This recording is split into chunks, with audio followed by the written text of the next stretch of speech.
আন্তর্জাতিক বাজারে পোশাক রফতানিতে নিজেদের অবস্থান শক্তিশালী করতে সাম্প্রতিক বছরগুলোয় নানা পদক্ষেপ নিয়েছে ভারত। একই সঙ্গে দ্বিতীয় বৃহত্তম পোশাক রফতানিকারক দেশ বাংলাদেশকে পেছনে ফেলারও লক্ষ্য রয়েছে তাদের। এসব উদ্যোগ সত্ত্বেও বিশ্ববাজারে পোশাক রফতানিতে নিজেদের অবস্থানকে শক্ত করতে পারেনি ভারত। এখনও বাংলাদেশের চেয়ে অর্ধেকেরও কম অর্থমূল্যের পোশাক রফতানি করছে দেশটি।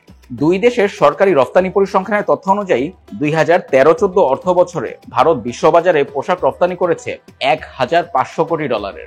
10 বছরের মাথায় সেখান থেকে কিছুটা কমে 2023-24 অর্থ বছরে দেশটির পোশাক রফতানি নেমে এসেছে $1,450 কোটি। অন্যদিকে বাংলাদেশ 2013-14 অর্থ বছরে পোশাক রফতানি করেছিল $2,449 কোটি 18 লাখ। 2023-24 অর্থ বছরে এর পরিমাণ ছিল $3,616 কোটি।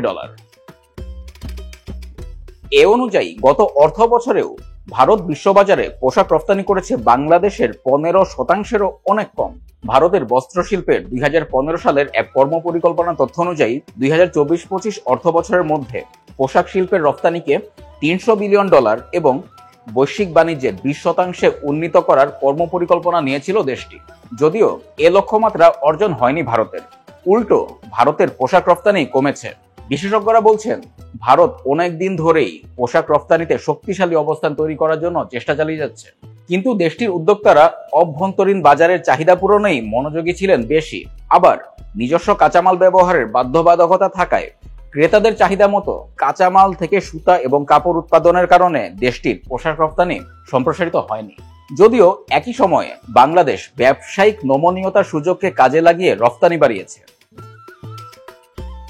বাংলাদেশের অন্যতম বৃহৎ রফতানিকারক প্রতিষ্ঠান ডিবিএল গ্রুপ, প্রতিষ্ঠানটির ব্যবস্থাপনা পরিচালক এম এ জব্বার বণিক বার্তাকে বলেন, 90-এর দশক ও তারপরে ভারত অনেক ধরনের উদ্যোগই গ্রহণ করেছিল, কিন্তু সেগুলো খুব একটা কার্যকারিতা দেখাতে পারেনি, কারণ দেশটির উদ্যোক্তারা পোশাকের বাইরে অন্যান্য শিল্পপণ্যে বিনিয়োগে মনোযোগী ছিল বেশি এবং সফলতাও দেখিয়েছে।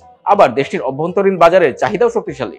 তবে ভারতের বর্তমান উদ্যোগগুলো আগের থেকে অনেক ভিন্ন এবং উদ্যোক্তাদের জন্য আকর্ষণীয় বলে উল্লেখ করে এম এ জব্বার বলেন, দেশটি অনেক ধরনের ইনসেন্টিভ ঘোষণা করেছে উদ্যোক্তাদের জন্য।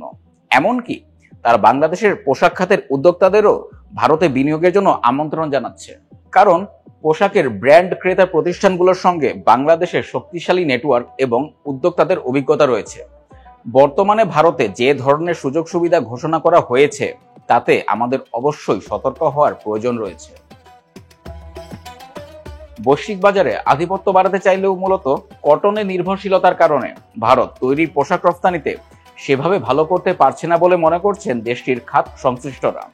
তারা বলছেন, তৈরি পোশাক খাতের বৈশ্বিক বাজারে ম্যান মেড ফাইবারের চাহিদা বাড়লেও ভারতের পোশাক শিল্প এখনো কটনের উপর নির্ভরশীল হয়েই আছে। পরিবর্তনের সঙ্গে খাপ খাওয়াতে না পেরে লক্ষ্যমাত্রা পূরণ করতে পারছে না দেশটি। তবে ভারতীয় বস্ত্র ও পোশাক খাতের জায়ান্টদের সাম্প্রতিক তৎপরতা নিয়ে সতর্ক হওয়া প্রয়োজন বলে মনে করছেন বাংলাদেশি উদ্যোক্তারা। ভারতীয় উদ্যোক্তারা মনে করছেন, বাংলাদেশের সাম্প্রতিক রাজনৈতিক অস্থিরতাকে কাজে লাগিয়ে এখানকার পোশাক শিল্পের উৎপাদন কার্যক্রমকে ভারতে স্থানান্তর করার সুযোগ রয়েছে। Bangladesh garment manufacturers and exporters association BGME এর সভাপতি খন্দকার রফিকুল ইসলাম বলেন, ভারতের আগের ও বর্তমান উদ্যোগের মধ্যে অনেক পার্থক্য রয়েছে। শিল্প গড়ে তুলতে ভারত এখন অনেক সুনির্দিষ্ট নীতি সুবিধা প্রণয়ন করেছে, যেমন মূলধনী যন্ত্র, নারী শ্রমিকদের জন্য ভিন্ন মজুরি কাঠামো, নিরবচ্ছিন্ন জ্বালানি নিশ্চয়তা। এর প্রতিটি ক্ষেত্রেই বাংলাদেশের দুর্বলতা আছে, যেমন গ্যাসের দাম বাড়ছে, বিদ্যুৎও নিরবচ্ছিন্ন নয়। বর্তমান প্রেক্ষাপট বিবেচনায় বাংলাদেশকে আগের চেয়ে অনেক বেশি প্রতিযোগিতার মুখোমুখি হতে হবে।